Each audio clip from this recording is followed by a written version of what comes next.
being somebody that's biracial and somebody that grew up, African American in a predominantly white area, it just furthered my ability to be kind of a social chameleon and be able to get along with people of different creeds and, all walks of life. And I think, if I didn't have those experiences, I wouldn't be who I was as a coach, and I wouldn't be who I am now as a business owner.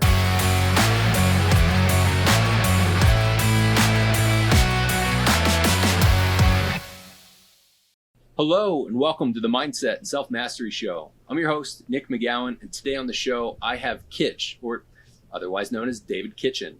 Kitch, what's up, man? How you doing? Oh, dude, I'm doing great, man. I'm fired up to be here. This is going to be a fun conversation. Oh, man, I agree. I love shooting the shit with guests a few minutes before we hit record. Some people, they kind of need that. Like, they need to feel comfortable to be able to have a conversation, and they're like, okay, I can get into this. Other people are like, look, I've done fucking 900 episodes of podcasts. I can talk about anything and everything. And then some people, we just start talking about Philly or Pennsylvania things. And I'm like, this is going to be fucking wonderful. And I think this is one of those episodes where we're going to really enjoy it. And shit, we were just bullshitting for a little bit, and I was like, wow, we should probably just hit record so we can get into this stuff. But man, why don't you kick us off? Why don't you tell us, what do you do for a living, and what's one thing that most people don't know about you that's maybe a little odd or bizarre? Yeah, man. So for a living, I actually do public speaking. So I own a company called Edge Leadership Academy. I founded that about 3 years ago. And what we do is we simplify high performance and leadership into frameworks and skills and different, ways for people to execute on that in their lives, in their businesses, in their personal lives, in their relationships, etc.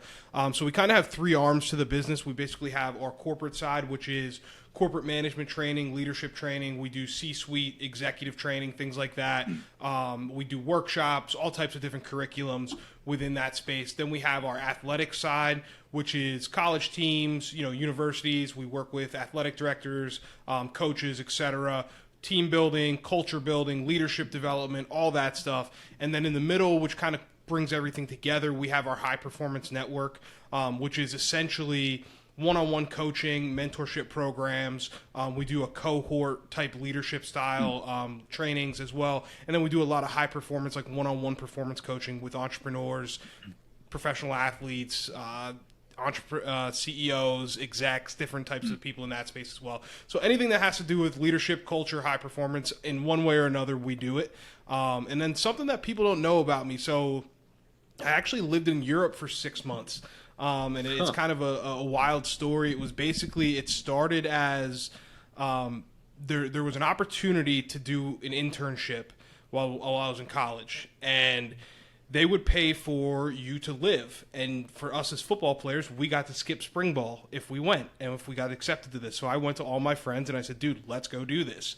So we got accepted and we got to fly over to Europe, and we're there for 6 months. And we were doing an internship for a company called Husky Limited, I believe they were called. They're like an outdoors company. It's basically like the North Face. And they pay for you to live in Europe for 6 months, and they give you this whole experience, right, of traveling and all these different things. And then at the end, you have to go and present to their board. So you work for them. And so we got put on this project, and naturally it's me and like 6 other football players and then some other, we'll just, for lack of a better term, we'll call them kind of nerds, that were on the trip with us. Loved them to death. They were great people. We ended up being really close friends. But they took this project really seriously. The rest of us, we called it the Don't Stop the Party Tour. And so we were over there for 6 months, traveling, partying, doing all these things. And it ended with a presentation in Prague in the Czech Republic at their headquarters, where we got to present to their CEO and all these things. And basically we had to tell them whether we thought it was a good idea for them to expand into North America or to stay as a European company. So we've done all the market research and all this stuff. Now, obviously, we didn't do much of the background work. And the night before the presentation, we actually ended up taking everybody out on our team that was on our group and our team. We took them out in Prague. And I don't know if you've ever been to the Czech Republic or Prague, but it's party central. So we took all these people who were not partiers out with a bunch of football players, and we painted the town red, man. We had a night. Jeez. And we got back and we're like, dude, we have to present tomorrow morning and we don't know anything. So me and a couple of the other football guys, we stayed up throughout the night and learned everything and got in there, and we actually told the CEO no. So we told him, no, we don't think you should expand. And he was like, what? Like, we put all these resources behind this, and we kind of walked him through it, as best we could. And ultimately, he called us aside and he said, I like you guys. You got balls. He said, you're going out with me tonight. And so he ended up taking us to his mansion, and we went in his wine cellar. He had it catered, and we drank and ate and everything. And then he gave us all Eurorail passes. So we got free passes to travel on the Eurorail all around Europe. So we extended our spring break like an extra 2 weeks and just traveled all over Europe. So yeah, I lived over there for 6 months. It was a wild experience, and Wow. wouldn't trade it for the world. Wow. Shit. So moral of the story to everybody listening, don't go out and get hammered the night before, but be ballsy and honest, right? Is that kind of where we're headed with that? Dude, I mean, honestly, it was a we called it on the fly. It was an audible. We got up there and we just kind of said, you know what, I'm just gonna let the honest to God truth here rip and see what happens, Yeah. and it worked out for us, But it was a great experience, It was something that really taught me a lot about myself, and obviously being out of America for a while and getting some perspective was really important as well. That's a key thing. I want to touch on that before we get to the Edge Leadership Academy and like how you got there and all, because I think a lot of people need to get maybe just even out of their own town. Mm-hmm. Like there are a lot of people, like I mentioned to you before we hit record, I'm from Delco, and you're like, oh, I've got buddies from Delco. I'm sure some of your buddies still live in Delco. Absolutely. And that's nothing against them, but there are a lot of people that are like townies in a sense. No matter where you're from, it's from Delco or some small little town in Kansas or some, place in Orange County. I have no idea what goes through people's minds, how they're just like, I have to stay here for the rest of my life and never travel outside of this. But being able to live somewhere, even for a few weeks in another part of the country or a totally different country, is crucial, I think. So you spent 6 months over in Europe. I haven't been to Prague. I've been to different parts of Europe, but I've spent at most 2-3 weeks on different trips. And that's sometimes on the cusp of like not enough time to really get into it and get acclimated. Like you've got to spend a few months. Like I've got a friend who's a nomad who's like, if you're really going to do it, you need to spend at least 3 to 6 weeks in a place so you can just get into the habit of what does it look like when you wake up and go to the cafe or you go to the grocery store, you get into a routine and a rhythm. So what did that look like for you looking back at it now? Because it sounds like a lot of it was just like party mania, but being in a different country and having to get used to all that. Yeah, it was really different, man, because you realize how quickly, like, one, you realize people are people, right? No matter where you go, people are people. But you also realize how superficial and how surface level a lot of the United States culture is, and how we are not the center of the world, right? And even though we are raised to think that we are, and so being around the history and getting connected to things that were around, at the beginning of time, right, it is just completely different, and so I think it gave me so much perspective, and it gave me a deeper understanding of myself too, just being somewhere where nobody speaks the language and having to figure it out, right? And especially at that age, like 18 to 22, you're a knucklehead. You're figuring it out yourself.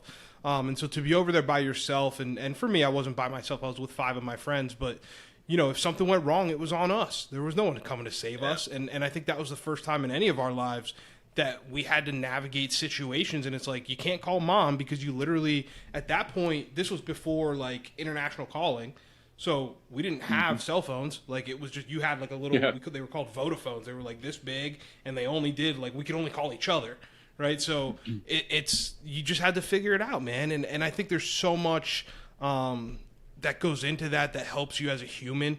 And helps you kind of come to terms with some things and spend some time, thinking and some time alone. And like, I lived all over the country after that because I was able to get into college strength and conditioning and be a college coach. And so every time I've gotten the opportunity to live somewhere different and live in a different place and really take in the culture, it just gives you a deeper appreciation for things, but it also gives you a deeper appreciation for home, and I'm able to look at my small town in central PA now and say, there's a lot of things that I'm proud of that I'm from there, and there's a lot of things about me that place gave me But there's also a lot of things that I don't want, and there's a lot of things that I do want to do differently, and there's a lot of things that I look at and I see that are wrong with my town and with my area and in some senses my country, right? And so I think you need that. You have to get out and be able to see the forest through the trees, and see the whole world. And so I always urge people, if there's an opportunity to travel, live somewhere else, like, go do it. What an important thing, too. We are taught that we are the number one country. We deserve to be the best in every single thing. We're like entitled, shitty little fucking kids at times. And there's such privilege in that as well. I mean, even when you think of like the racism within the country and the privilege that we have at times, like I've had conversations with people, even family members, where I'm like, I remember saying to people like, I don't really see color. And I'm like, what a fucking white privilege thing for me to say. It's because I could not see that. But to understand that we are not the only ones and that there's such diversity and there needs to be equality throughout it, it just opens up your eyes when you're in a different country and you are of the minority.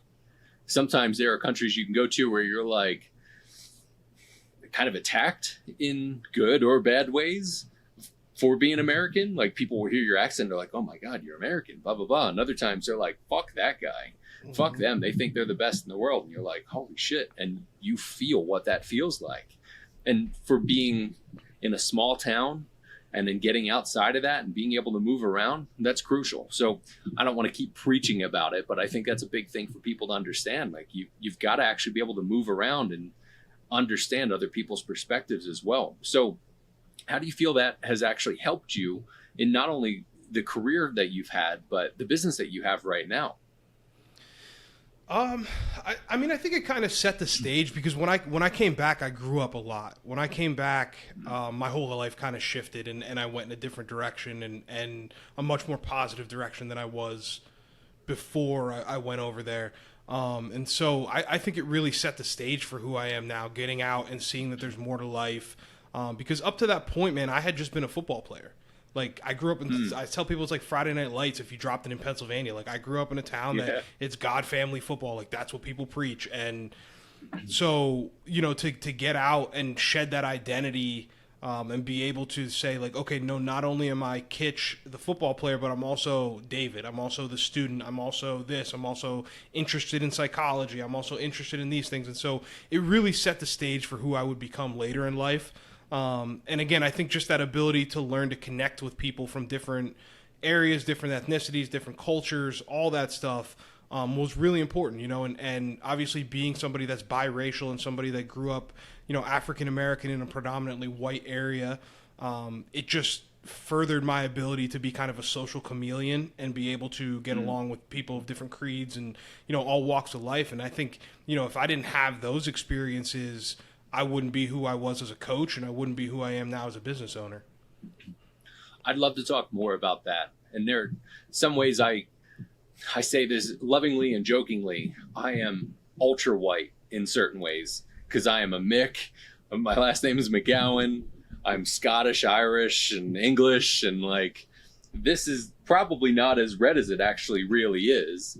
But there's a lot of red and gray in here. And I love to be able to get into that sort of stuff. Like I had mentioned just a few minutes ago, being able to understand that there's that privilege takes you seeing and being self-aware of that. But it's not always what most people see. Just like the whole American thing where you go to some other country and you're like, oh, I'm fucking American. Everybody should bow down to me. It's like, no, most of the world kind of hates us because of that egotistical bullshit fucking attitude. So talk to me a bit about that, being biracial and trying to see both sides of it. And did you feel pushed on one side or the other, or like kind of take that and run with it a bit? It was interesting, man. It was an interesting childhood. So like, I never met my biological father. So my father's African American, my mom's white. Never met my biological father. So I was raised in a white household, and we never shied away from it. Like, it wasn't like it was a secret that I was black. Like, I mean, obviously, like if you look at me, like, secret's out, so the secret wouldn't have lasted very long. But it was never something that we shied away from. But it was also nothing. It was something that I wasn't really exposed to because I was raised in a white area. The area that I was raised in was predominantly white. Now, my mom did a great job from a young age of like exposing me to black culture. and trying to make sure that I had those influences as best as she could. So whether it was making sure that I read things like Malcolm X and, Martin Luther King and Harriet Tubman and all, like I was consistently, my mom was making sure that I had some grasp of that side. But again, there was only so much she could do as a white female in a white area. Like, what are you going to do?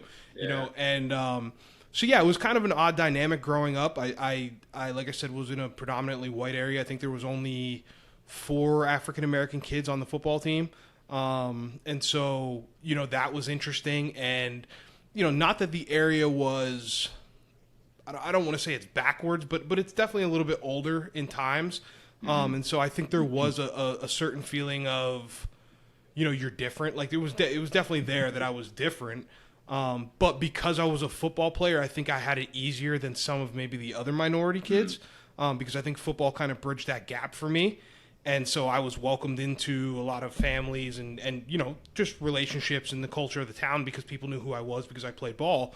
But I think there was always kind of this in-between feeling for me. I don't think I really got comfortable with my quote-unquote, and I hate to even say it this way, but the black part of my identity and the African-American part of my identity. I don't think I really felt like I had a say in African-American things and being able to say, I am black or I have an opinion about this because I wasn't raised around black people. And so I think it took me a long time, to really come to terms with that. And even like when I got to college, that was the most diversity I'd ever seen. And the university I went to was not extremely diverse, but it was more diverse than my high school, and then as I got into coaching and I got more around it and I came into my own as a man, and I was able to explore things, like that's when I think I really got comfortable with, like, I've always identified as an African-American man, but I think I didn't really, really embrace that and get really comfortable in it until much later. Wow. Such an interesting thing to be witness to both of those and understand from both sides of race, but also understanding that you had privilege of like, well, I play ball. I'm able to get into these different relationships or friendships or get welcomed into these homes, and you're just not get out of trouble. Kid on the street. Let's call it what it was. Yeah, I got out of trouble. Shit, man. There was things that I pulled that, like, if it was another kid with my same skin tone, I don't know that it would have ended that way. But the people in the town knew they needed me on Friday night. That's tough. That's got to be tough.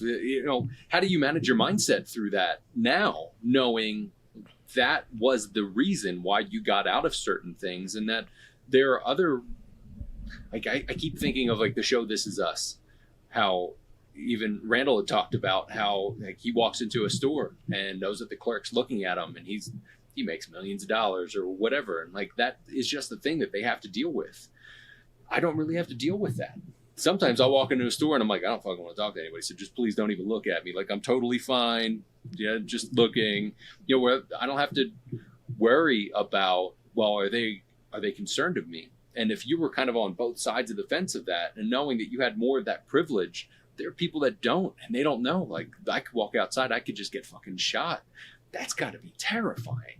So how did you manage your mindset through knowing that you had a bit of that privilege, but also that you could have been on that other side of it? Man, I don't know that I was aware of it. I really don't. Like, Sure. I think it was something I learned more as I got older. There were definitely instances where, I encountered some racism, and again, man, it pales in comparison to what other people have gone through, and it was something that I said, openly when everything happened right at the beginning of the pandemic with George Floyd and the social justice movement, and everything really popped off. I remember I was coaching at Georgia Southern University at the time, and I sat down with my one of my coworkers who was also a black man, and I said, what are we going to say about this? Like, we have to say something. We can't not say anything. And I think what I said at that time was that how people were always asking me, right, how do you feel? Like, that was the big question. Like, how do you feel? And it's like, I feel lucky that I never encountered anything to that extent. I feel sad that those things go on. I feel blessed that I was surrounded by a family that loved me, and a family that supported, both sides of my identity and who I was and what I was. And so, I don't know that I really ever did manage my mindset, so to say. I think I just, went through it. And now as I get older, and especially as went through coaching, and had the opportunity to impact young people and 18 to 22 year olds and even high schoolers at times, like, I think that there's a responsibility. I think I have a responsibility as somebody who had an opportunity, as somebody who had, certain guardrails in place in my life to be able to help me to be successful. I think it's my responsibility to continue to impact as many people as I can, and my responsibility to continue to show young men and young women, that maybe are of color or are of some minority. It doesn't have to be of color, but maybe they're just of some other minority population, whatever that may be, that there are opportunities and you can do it, and you don't have to be a statistic, and there are ways out. And that was always really important for me, was being able to show, some of my African American athletes, and like I said, even the female athletes and some of the other minority populations, that, anybody can become a leader. Anybody can be what they want to be. Now again, am I going to sit here and say, hey, I made it out of the hood and I overcame these things? No, absolutely not. My life was not an A&E special. It was not what you see on the Discovery Channel. Were there things that I saw? Absolutely. I overcame, my family. There was addiction issues. My stepfather was a heroin addict. I was raised in a single parent household. So yeah, I overcame some things. But more importantly, I found opportunities, right? And I worked my ass off to get to where I am. And so now it's my responsibility to pay that forward to anybody of any creed, any ethnicity, any background. Like, I just have very little empathy for, I can't do it. I just don't believe that. Like I think you can. You got to find a way. Yeah.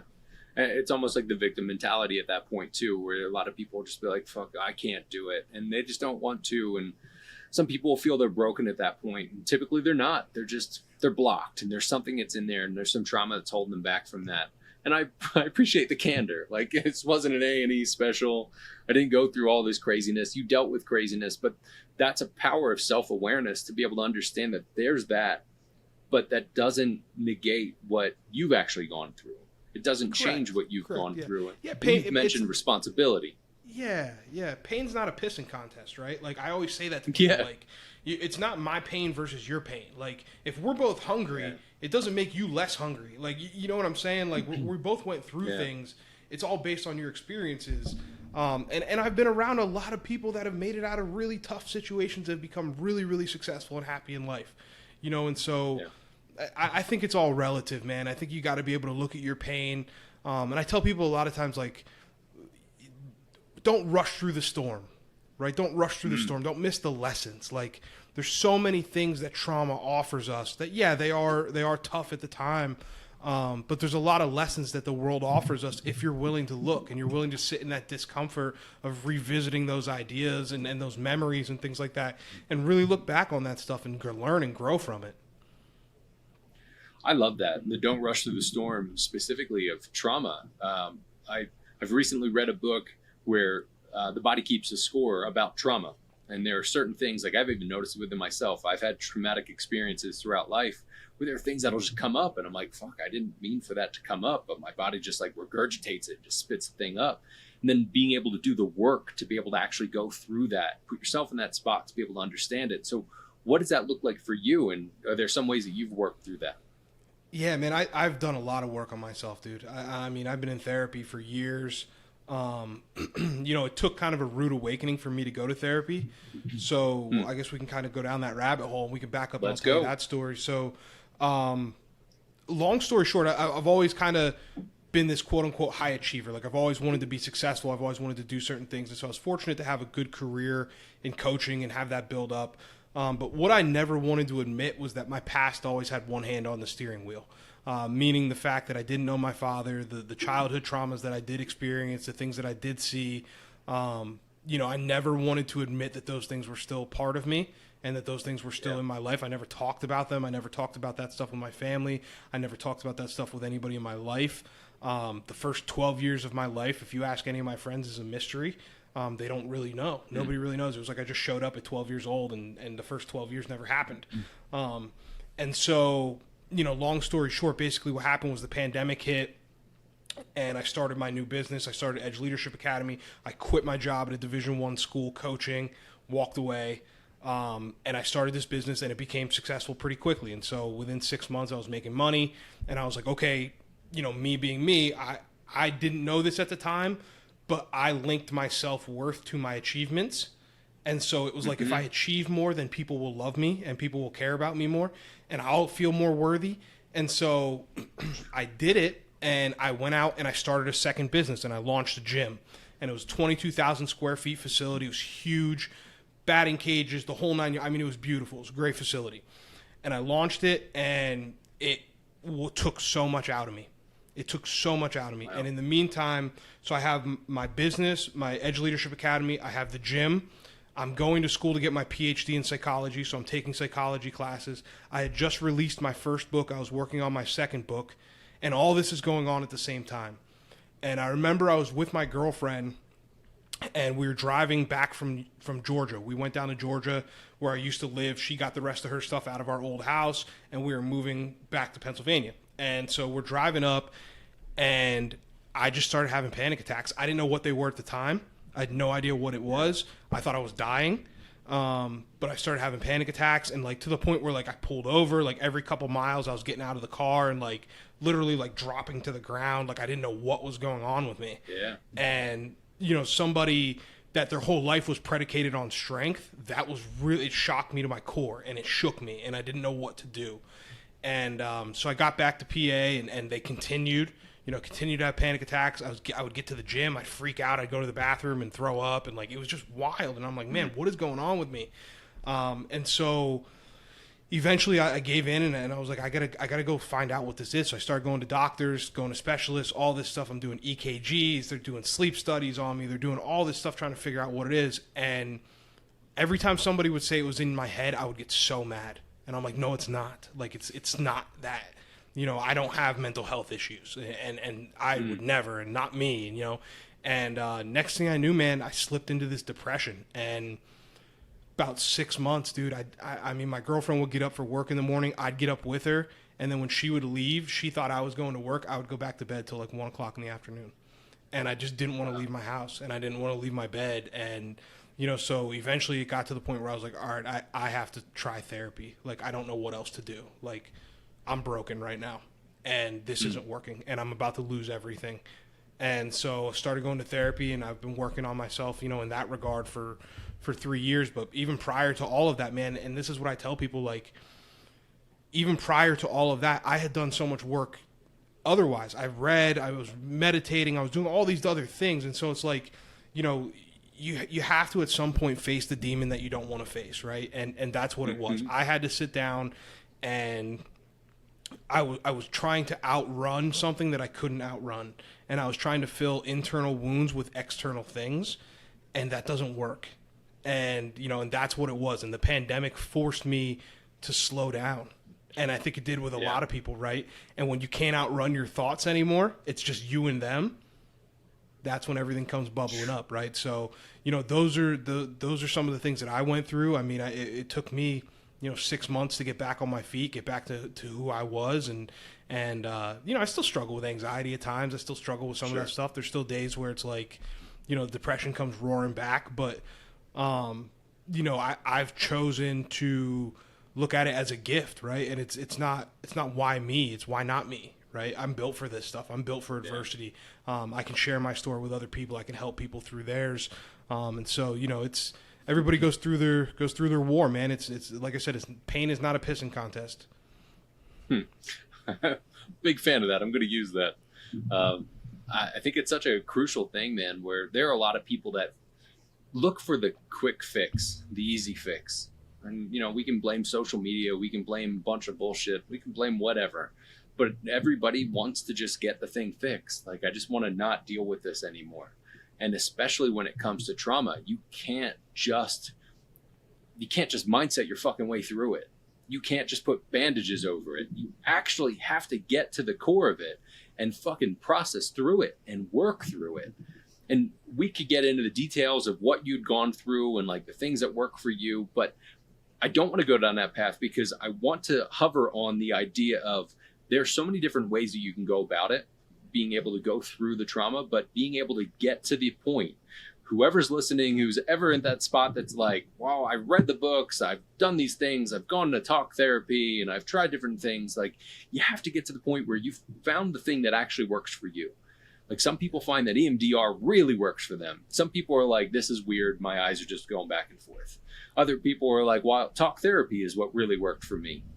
Some people, they don't give a fuck about talking at all because it's just words at that point. It's a matter of figuring out the thing that actually works for you, but you have to go through the process of getting to the root of it. If not, you saw what happened. I had a situation that happened to me in, I think, 2018 or 19, where I had a rash from the back of my knees all the way up to my cheeks. Like a just full body rash. And I remember going to like 5 or 6 different dermatologists when I could actually get the fuck out of my house. And they were like, well, whatever you ate, don't eat it again. Like, thanks. All right, so I'm going to forget that you're an asshole. And I told people, I think it might be a mental thing. And they were like, no. Like, I literally had 2 dermatologists. They're like, no way. No, it's definitely some allergic reaction or something. But I took it as I needed to slow down and needed to work through the traumas that I actually wasn't talking about. I was suicidal 6 months, maybe 8 months before that, and needed to work through that shit. So you've experienced that too, where you have to go back through and work through the traumas. But what do you do now on a daily basis from a discipline perspective to make sure that you're actively working on that and going deeper into the processing when you need to? Oh, dude, I have a stack. I have a stack. I call it my mental health stack. It's my non-negotiables. And especially as an entrepreneur now, like, I have to do those things because they not only protect me, but they protect my business, they protect my relationships, they protect my whole family. They protect everybody, because I'm not fun to be around when I'm like that, and I'm no good to anybody. When I go into that place, like, because I kind of go in waves, and I'm sure you can recognize your own waves, right? Like, first thing that happens to me is I start cutting people off. And I go inward, and I go insulated, and I don't want anything to do with the outside world, right? And so I have to do things on a daily basis that keep me somewhat level, so that I can continue to pour into the world and try and give, the value and the gifts that I have and give them to other people. And so I start bright and early, man. I'm a big morning routine person. I know some people like it, some people hate it. I like it for the reason that I think of it as a launch sequence, right? So if you look at Cape Canaveral and what used to be NASA, I guess it's SpaceX now, whatever. When they send a rocket into the stratosphere, they don't just open it and hit a big red button and say go, right? Like, it's turn this system on, turn this system on, turn this system on.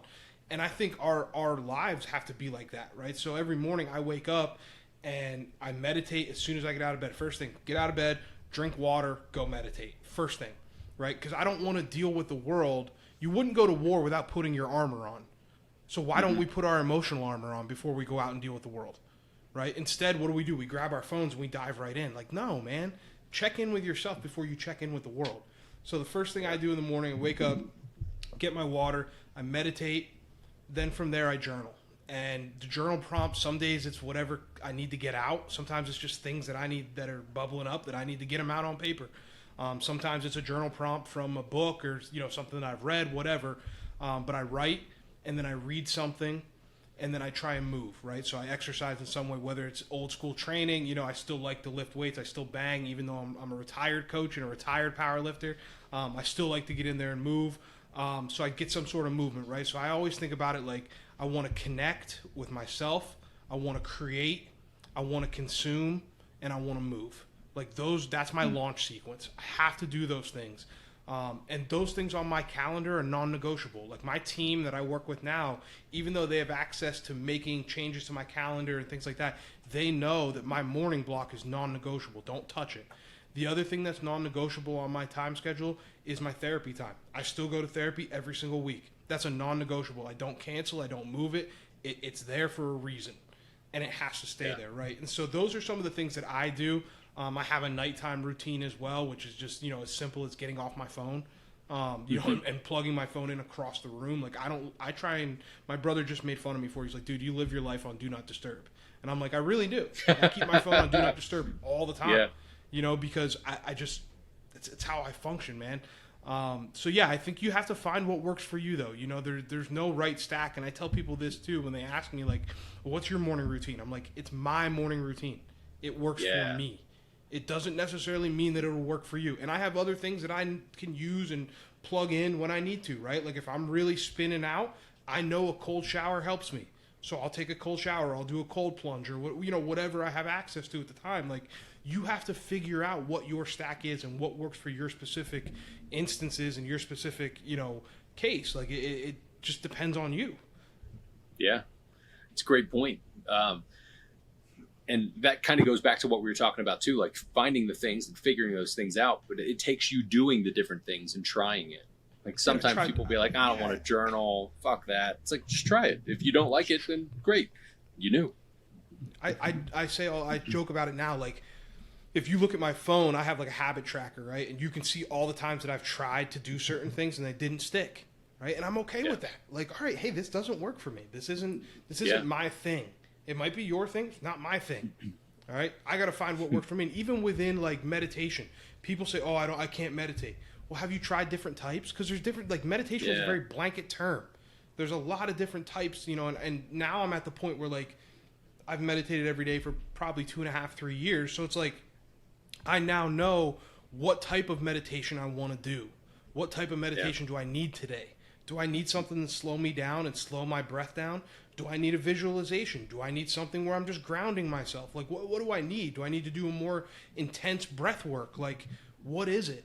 And so I think it's going deep down that rabbit hole and trying different things. Figure out what the hell works for you and what fits within your schedule. Because the other reality is, like, people got kids, people got a life. Like, I get it. Figure out what fits your schedule. But if you're not taking care of you, how you're not going to be any good to anybody, man. Yeah. Somebody said on, I think one of my podcast episodes, maybe early on, like when you're on an airplane, they tell you got to put your mask on first before you put anybody else's on. And it's like, what a stupidly simple, beautiful thing. Like you have to be able to do that first or you're going to die and you're not going to be able to help anybody with anything. But along the lines of meditation, there are a lot of people, I hear people that are like, I can't meditate or I've tried meditating. It's like, well, trying different things. There are also ways that you go about life that are sometimes meditative that you may not really think about, but then you do it. Like I brought up on a recent episode with somebody, I was like, I found out that going through my sports cards and memorabilia is meditative for me. Just even going through cards and putting them in penny sleeves or top loaders or something. There are times where I'm doing it and I'm meditating and just moving through it. But you can do that in different situations. Some people need to just go outside and walk. So like you said, figuring out what your stack is really important. But I think something that's also important to that, and I'd like to get your thoughts on this, your stack can change over the course of time. Your stack doesn't always have to be this. Like what you tell me today, dude, we may talk in 2 years and be like, look, I've changed things up because you grew as a person. But it's that evolution. Like we're like science projects in a sense. Yeah. And as you work through your stuff and as you work through, so let me kind of make it a little bit more practical. When I first started all of this, because of everything that was going on in my own life, a lot of it was focused on coming to terms with my past. A lot of it was focused on activities and things within my stack that allowed me to process and focus and sit face to face with those things from my past.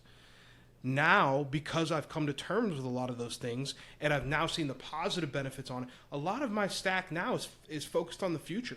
It's focused on positive things. It's focused on visualization of what I want. It's focused on manifestation of the feelings and the vibes and the energy that I want to put into the world. Not that I'm some hippie, but like setting myself in the right frame of mind to go out and deliver value to people, So as much as meditation can be a tool for me to battle off an anxiety attack and to help me from slipping into a depression, it's also a tool for me to get psyched up to go out on stage in front of 5,000 people and rock the shit out of a stage. Like, it's the same, you know what I mean? It's a tool, but it's a different version of that tool, right? So that's why I think it's so important to have a toolbox that you can pull things from as the seasons of your life change. Like, I'm a big proponent of having your life separated into seasons and being able to ask yourself, what am I optimizing for right now?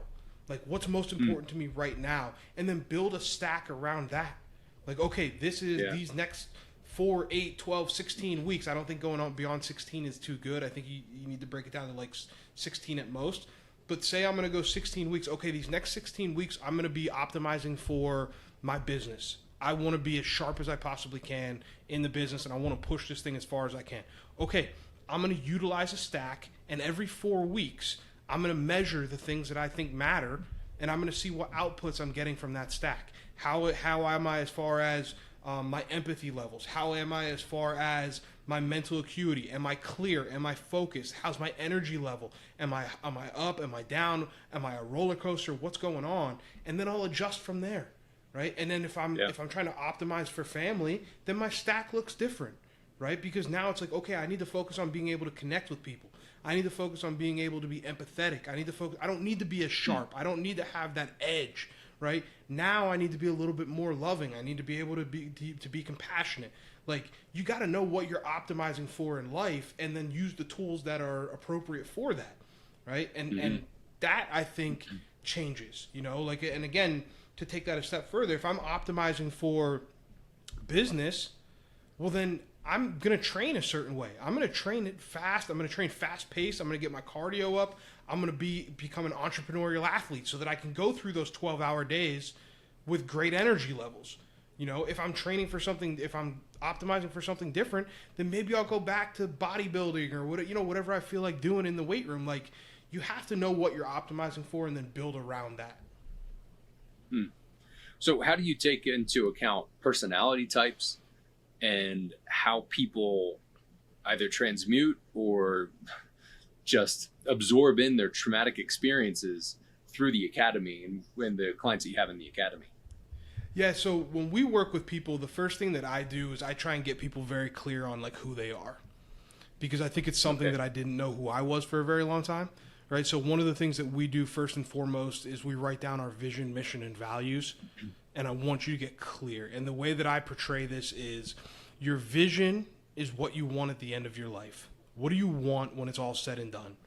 Your mission is what you were put on this earth to do every single day, that if you do it repeatedly, you will eventually achieve your vision. And then your values are the things that protect you. These are the things that you would use to rebuild your life if everything was taken away from you. And I think if you start with those things, then you kind of get a really good sense of who people are.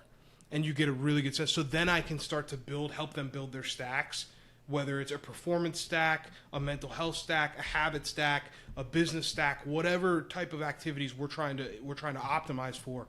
Once I have that information, I can kind of get a sense of like, oh, okay, these are the things that really anchor this person. This is what they're trying to achieve. Let's go down this rabbit hole. And a lot of it, there's U-turns, man. There's U-turns. You get down a certain rabbit hole and you're like, okay, maybe that's not as important to you as you thought it was, right? As you start to go through the process. And so a lot of it's all about that back and forth conversation. It's about that connection. But I think it all starts with knowing who you are, who you're not, and the non-negotiables in your life. You know, what are the things that you fight for, right? So if I say, you know, what's your vision, right? It's when I look at it, I say, okay, well, my vision in life is to leave a legacy for my family to be proud of. That's my number one goal in life. And so that impacts every single decision that I make. Everything that I do is about that. Right? And then, okay, so how am I going to achieve that? Well, my mission on a daily basis is to inspire the best version of whoever I'm around. I want to inspire greatness in as many people as I possibly can in whatever form they're capable of. And then, okay, so if I do that day after day after day, then I'm going to achieve my vision. And then my values, I ask myself, if somebody came in my life and they said, okay, Kitch, you're no longer an author, you're no longer a coach, you're no longer a business owner, you're no longer a PhD candidate, they took everything away from me, how would I rebuild? What are the things that I would use to protect myself on the trail to getting that vision, right? So I start with honesty. I want to be honest 100% of the time. I tell people that when I first meet them. I look people in the eye and say, I will never lie to you. And I genuinely mean that. You know, I want to be caring. I want people to know that I genuinely care about them. I want to pour as much as I can into the world, all right? I'm driven. I don't want to be outworked. That's between me and me, right? I don't want to be outworked, okay? And then lastly, I'm committed to growth. I want to be the best version of myself in as many areas as I possibly can. I tell people I live my life chasing the answer to a question that most people spend their lives running away from. And that's, what would it look like if you went all in, right? So I have those values that protect me. So now I know my vision, my mission, and my values. And the way that I use this in my meditation and in my mindfulness stack is to remind myself, right, if I die, that's what I want the first person at my funeral to stand up and say. I want them to say, Kitch left a legacy for his family to be proud of. He inspired greatness in everybody he came across. He was honest, he was caring, he was driven, he was committed to growth. Right? And so that's why I start with that with our clients, because that's how powerful that sentence can be. It can literally, you'll never overthink another decision in your life because everything is very simple. And that's why I ask about the personality types and even the traumas, understanding how people relate to those things and getting clear on what it is that they are about can be really difficult for people because they've calloused over a lot of shit. They have those deep traumas. And do you guys get into that sort of stuff to be able to work with those people that are maybe just like, man, I want to do it, but I'm fucking blocked. How do I get through it? Yeah, if I'm working with somebody one-on-one, man, I will go down any rabbit hole you want. I'll get deep and dark and in the trenches, and we can talk through anything. We don't get to do it as much in like our group sessions, obviously, or some of the corporate sessions that we do. But if I'm working with a one-on-one client, absolutely, man, I want to dive into that stuff, because here's the beautiful part about it is if you look at superheroes, right? Every superhero's got a trauma. Every superhero's got an origin story. Every villain has an origin story too, and it's usually similar to a superhero, right? And so I tell a lot of people, a lot of times you have the option to decide: are you going to be the hero of the story or the villain? Okay, the world hurt me, and then you have two choices. You're either going to say, the world hurt me, so I'm going to hurt the world, or the world hurt me, so I'm never going to let the world hurt other people, right? Those are your two choices. Then that decides the trajectory that you're going to go on. And so, I love to dive into that stuff with people. That's important, man, especially to be able to live in the trenches. You know, I'm going to put this in the nicest fucking way I can, I guess. There are a lot of coaches that like coach the coaches and the fucking snake oil salesman bullshit. And they just live in like the surfacey level where it's like I've even had people ask me like, well, if you just talk about mindset, do you just mindset your way through things? I'm like, fucking no. There's no way to just mindset your way through shit, but your mind has to be a part of it. But you've got to tie the organic being with your mind and your soul, and you have to get to the fucking deep shit, and you got to sit in that shit. My partner often says that there are times where she'll just sit in the deep end, and a lot of people can't handle that. She'll just sit down there. And I've even asked jokingly, like, well, how do you breathe down there? She's like, sometimes if I don't, it makes it better. So, or, you know, something like that, you know? Yeah, no, dude. Being able to sit there. I had a mentor that used to tell me all the time, sit in the pressure and let it do its work. If you get out prematurely, then it was for nothing. Right? And so I think about that with like traumas and dealing with things and going back in my own life, like you sit in it and you let it be uncomfortable.